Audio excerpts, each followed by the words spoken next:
বিশ্বনাথত উদ্বোধন কৰা হয় ৰিলায়েন্স ট্ৰেন্ডছৰ এখন ফুটৱেৰ বিপণী।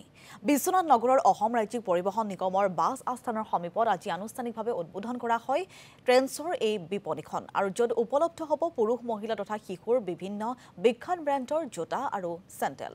বিশ্বনাথৰ সমাজকৰ্মী পংকজ বৰাই বন্তি প্ৰজ্বলন কৰি উদ্বোধন কৰে এই বিপণীখন। উদ্বোধনৰ দিনাই গ্ৰাহক ৰাইজৰ ভিৰ দেখিবলৈ পোৱা গৈছে। ট্ৰেন্ডছ ফুটৱেৰখনৰ বিজনেছ ক্লাষ্টাৰ পাৰ্থ দে আৰু পৰিচালক মৃগাংক শৰ্মাই এই বিপণীৰ জৰিয়তে বিশ্বনাথৰ ৰাইজৰ প্ৰয়োজন পূৰণ কৰিব বুলি আশাবাদী। অলৰেডি আমাৰ চাৰিআলিত ট্ৰেন্ডছ শ্ব'ৰুম এটা আছিলে আমাৰ আগৰ পৰা 2020 চনৰ পৰাই। তাৰে পিছতে এইটো আজি বহুত দিনৰ মূৰত এখন ট্ৰেন্ডছ ফুটৱেৰ খোলা হৈছে। ইয়াতে আপোনাৰ মেন্স, লেডিজ, কিডছ আৰু অত্যাৱশ্যকীয় যেনে এচেছৰিজ, বেগ, বেল্ট এইবিলাকৰ পৰা আদি কৰি সকলোবোৰ উপলব্ধ আছে। এইটো এটা বিশ্বনাথ চাৰিআলিবাসীৰ বাবে সুখবৰে হয়।